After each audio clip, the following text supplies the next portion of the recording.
Bom dia, igreja. Estamos mais uma vez reunidos nessa manhã para ouvir a palavra do nosso Deus.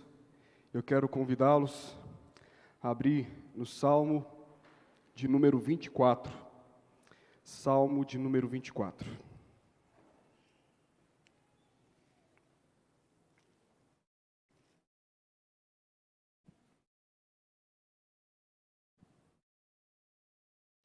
Assim diz a palavra do nosso Deus, mesmo assentados, faremos a leitura do Salmo com toda a reverência. Ao Senhor pertence a terra e tudo o que nela se contém, o mundo e os que nele habitam. Fundou-as ele sobre os mares e sobre as correntes a estabeleceu. Quem subirá ao monte santo do Senhor? Quem há de permanecer no seu santo lugar? O que é limpo de mãos e puro de coração, que não entrega a sua alma à falsidade, nem jura dolosamente. Este obterá do Senhor a bênção e a justiça do Deus da sua salvação. Tal é a geração dos que o buscam, a face do Deus de Jacó. Levantai, ó portas, as vossas cabeças. Levantai-vos, ó portais eternos, para que entre o Rei da Glória. Quem é o Rei da Glória? O Senhor, forte e poderoso. O Senhor, poderoso nas batalhas. Levantai, ó portas, as vossas cabeças. Levantai-vos, ó portais eternos, para que entre o Rei da Glória. Quem é esse Rei da Glória? O Senhor dos Exércitos. Ele é o Rei da Glória. Amém? Senhor, fala no nosso coração, Tua palavra é poderosa. Edifica a Tua igreja, corrige-nos, segundo o Teu querer e a Tua vontade. Essa é a nossa petição, em nome de Jesus. Amém. Este é um salmo reconhecido como salmo litúrgico. Possivelmente ele era entoado por um coro posicionado nos portões do templo. Alguns estudiosos acreditam que esse salmo tem como referência histórica um guerreiro que saiu, foi para a batalha e ali ele triunfou, ele ganhou e ele retorna e ascende em uma procissão jubilosa até o templo, onde ali ele seria coroado, ele receberia todo o louvor e honrarias. Esse salmo, nós podemos analisá-lo percebendo que ele traz uma realidade litúrgica. Ele nos faz entender a vida como uma realidade litúrgica.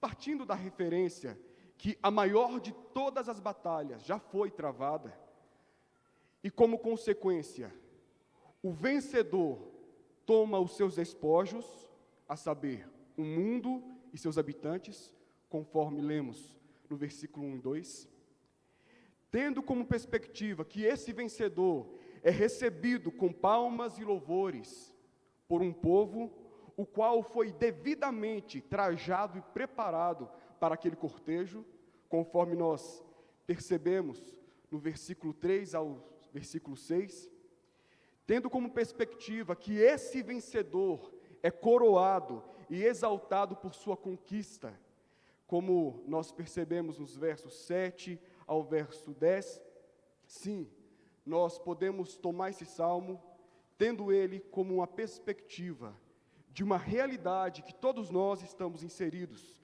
Essa realidade é uma liturgia, é uma história da liturgia.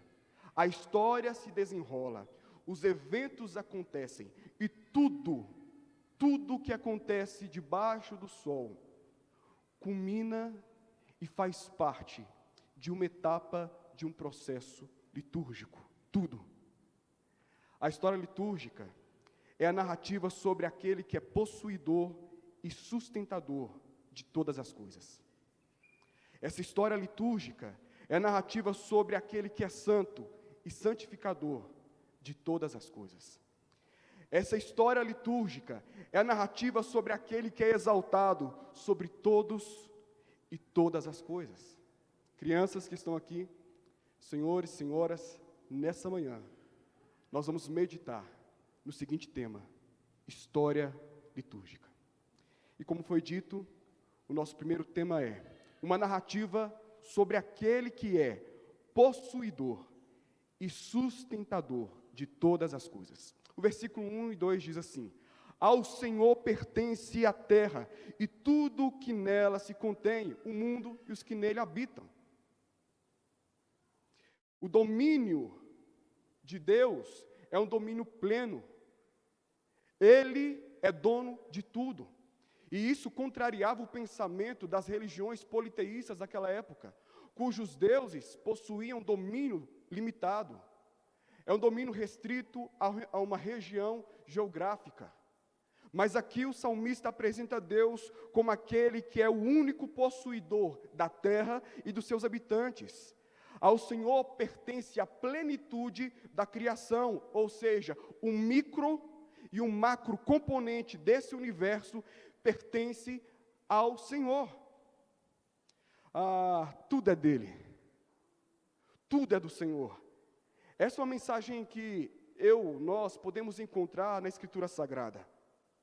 1 Coríntios, capítulo 10, versículo 26, diz assim: porque do Senhor é a terra e a sua plenitude. Em Deuteronômio, capítulo 10, versículo 14, diz assim: eis que os céus e os céus dos céus são do Senhor teu Deus, a terra e tudo que nela há.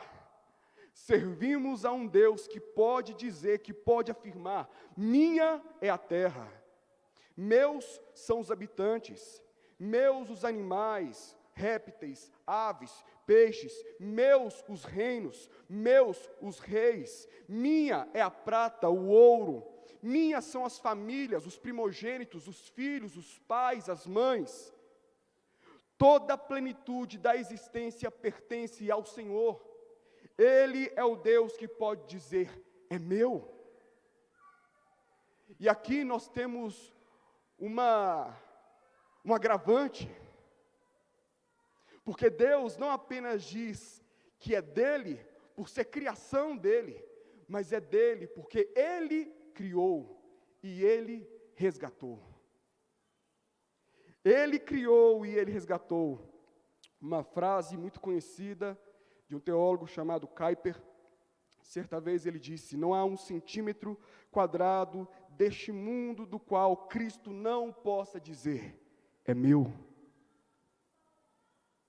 O justo, o fiel descansa na convicção de que o seu mundo e a sua vida pertence a um Deus todo-poderoso. E o texto, o salmista continua, no versículo 2: fundou-a ele sobre os mares e sobre as correntes a estabeleceu. Desde Galileu e Newton, a ciência definitivamente rompeu com toda explicação mitológica a respeito da origem do mundo e outras coisas. Nós sabemos, por meio da ciência, que o mundo tem um formato esférico, polos achatados, e que ela está suspensa por uma força gravitacional. Entretanto, o salmista, nesse verso, o verso 2, diz que, porque ele afundou a terra sobre mares e sobre rios. Devemos aqui considerar a cultura. A cultura dos povos do Oriente Médio Próximo e também ali da região dos caldeus, acreditavam, todos eles acreditavam, que os mares, no hebraico, Yamim, e os rios, Neharot, eram considerados moradas de monstros, demônios e até mesmo a personificação do caos.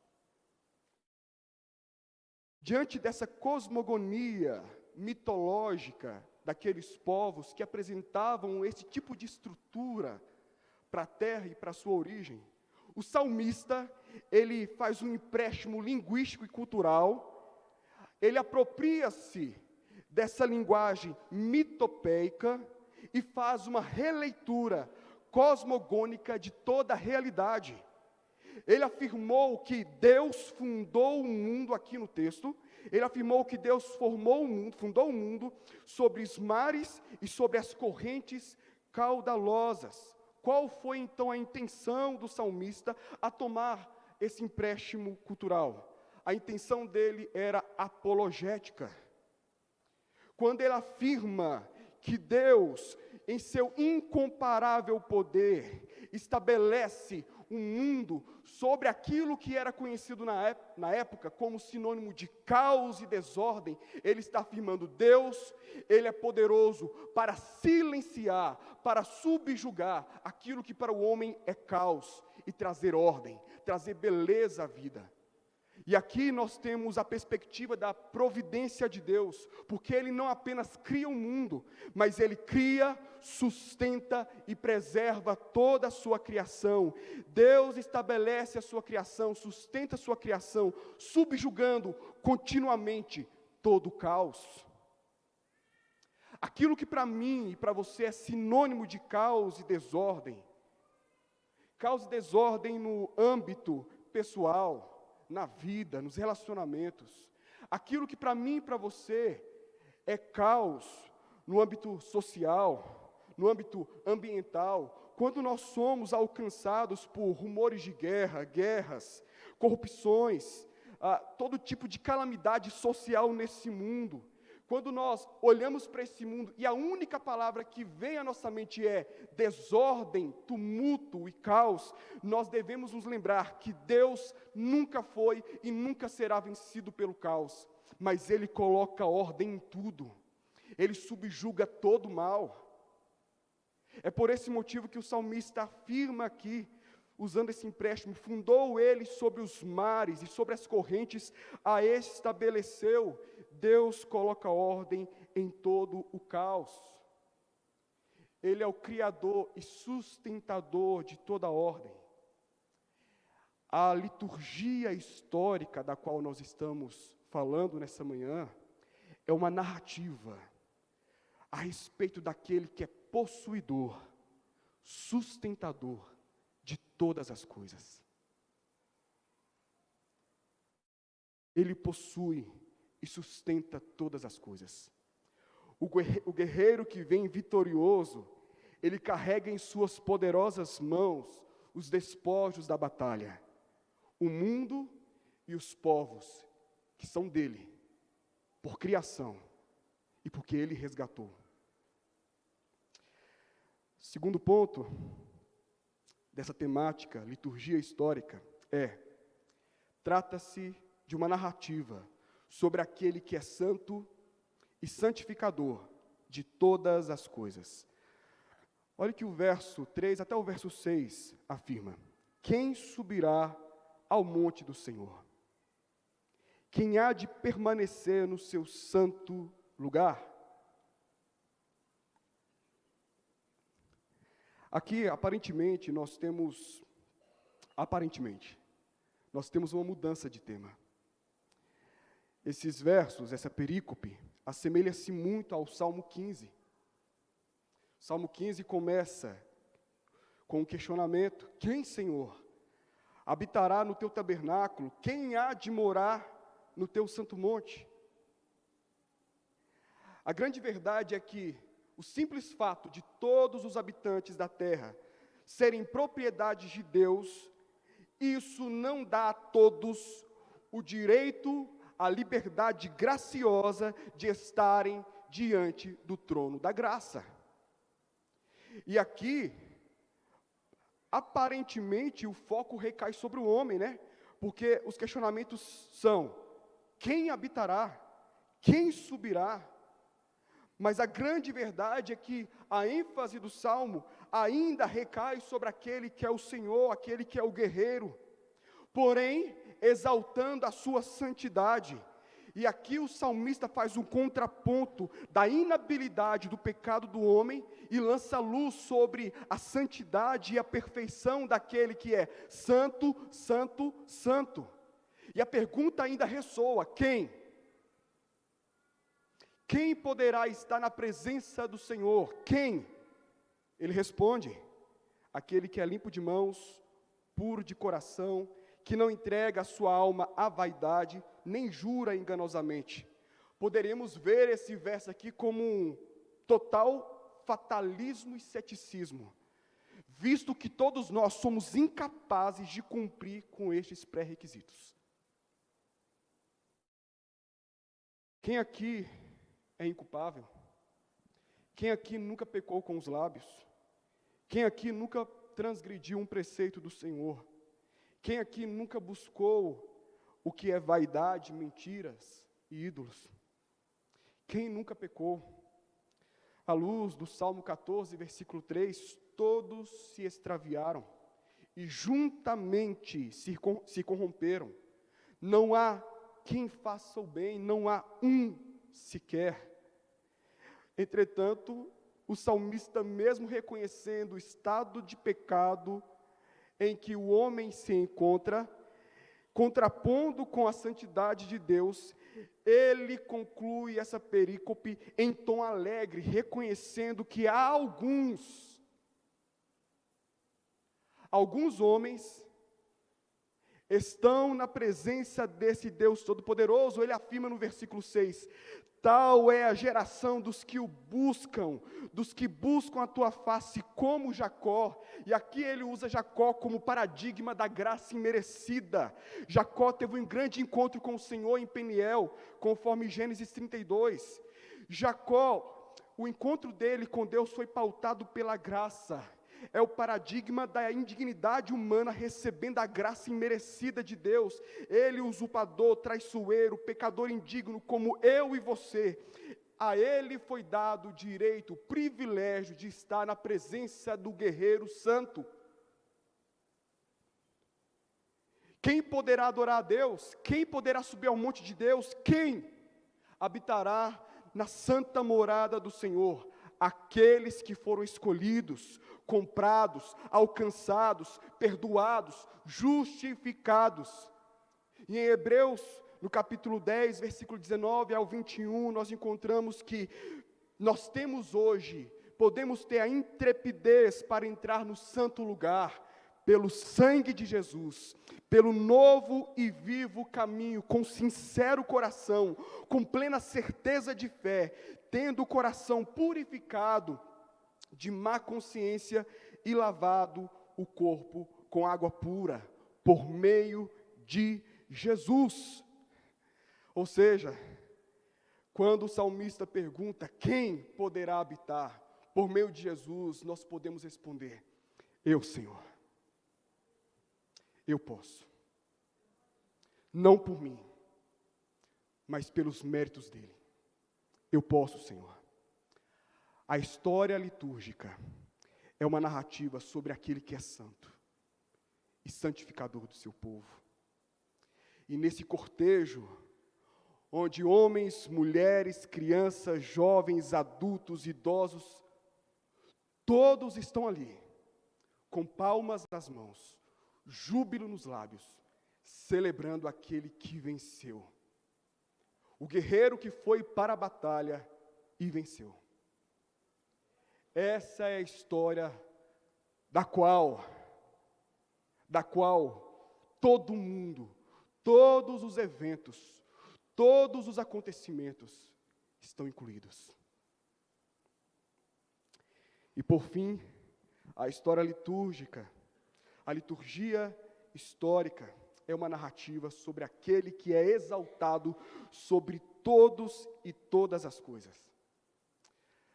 A perícope final do versículo 7 ao versículo 10 diz assim: levantai, ó portas, as vossas cabeças, levantai-vos, ó portais eternos, para que entre o Rei da Glória. São Jerônimo, ele comentando, esse texto, ele traz uma curiosidade. Eu chamo a atenção de toda a igreja para essa curiosidade. Ele fala que, naquela época, existia um mito cananeu, onde os deuses daquela religião, falsos deuses, ficavam com as cabeças baixas na entrada triunfal de um deus, também daquela religião, chamado Marduk. Marduk, segundo aquela religião, havia vencido o dragão chamado Tiamat, deusa do caos e personificação do mal. E por causa da coragem e do grande feito de Marduk, ele é coroado Deus sobre todos os outros. E no final daquela solenidade, ele, Marduk, declara aos outros deuses: levantem suas cabeças. E segundo o mito, ele se torna, a partir de então, na cultura babilônica, o Deus glorificado. O salmista, nos versos 7 ao verso 11, ele traz uma desmitização desse conto. E ele passa a contar a verdadeira história. As portas eternas, isto é, os poderosos, os pseudo-deuses, as falsas religiões, todos e tudo reconhecem a soberania, a supremacia de Yahvé. Não há Deus como o Senhor. Os deuses das nações são reduzidos a nada. Como o próprio salmista diz, eles são obras das mãos de homens, têm boca e não falam, têm olhos e não veem, têm ouvidos e não ouvem, têm nariz e não cheiram, suas mãos não apalpam, seus pés não andam, som nenhum lhes sai da garganta. E o salmista então passa a mostrar que o único e verdadeiro Deus, Ele sim é o Rei da glória, exaltado sobre tudo e sobre todos. E estudiosos acreditam que esse salmo também é um salmo messiânico, de forma específica esses últimos versos. E quando nós lemos esses versos, nós percebemos que tudo isso faz sentido quando nós lemos pela perspectiva cristocêntrica, Cristo como objeto desse salmo. Jesus é o Rei divino, que se esvaziou de toda a glória.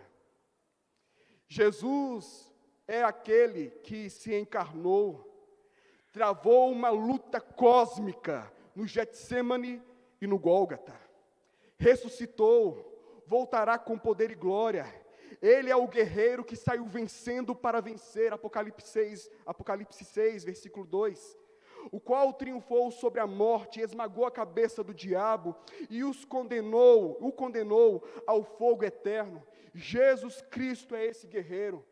Então, quando eu e você, nós lemos esse salmo e a pergunta ecoa: quem é esse Rei da glória? Sem dúvidas, podemos afirmar: é Jesus, o meu Senhor e meu Salvador. É Jesus, aquele que, sendo possuidor e sustentador de todas as coisas, aquele que, sendo santo e santificador de todas as coisas, aquele que, sendo exaltado e exaltado sobre tudo e todos, esse é o Rei da glória. E toda a história que estamos inseridos, uma história litúrgica, culmina no seu louvor e na sua glória. Sendo assim, e eu concluo, como cristão, nós temos alguns desafios. E o primeiro é: não devemos nos desesperar quando na história vemos, percebemos, ou algo nos inspira caos, tormento e terror.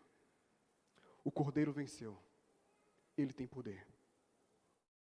Diante dessa realidade, nós não podemos nos atemorizar. Não se deixe levar pelo medo. O Cordeiro venceu. Ele é o Rei, Senhor sobre tudo e sobre todos. Diante dessa realidade, não seja cético, confie e acredite, pois o Cordeiro venceu. Diante dessa realidade, não desanime, confie, o Cordeiro venceu. Toda a realidade que vivemos hoje é depois da guerra, é depois da batalha, ou seja, ela já foi travada, ela já foi vencida, Ele é o vencedor. Sim, todos nós estamos inseridos nessa história litúrgica. Tudo culmina para a glória de Deus. É a narrativa sobre aquele que é possuidor e sustentador de todas as coisas. Vivemos uma história que é a narrativa sobre aquele que é santo e santificador de todas as coisas. E glória a Deus, vivemos uma história cuja narrativa é sobre aquele que é exaltado sobre tudo e todas as coisas. Que Deus fortaleça o seu povo.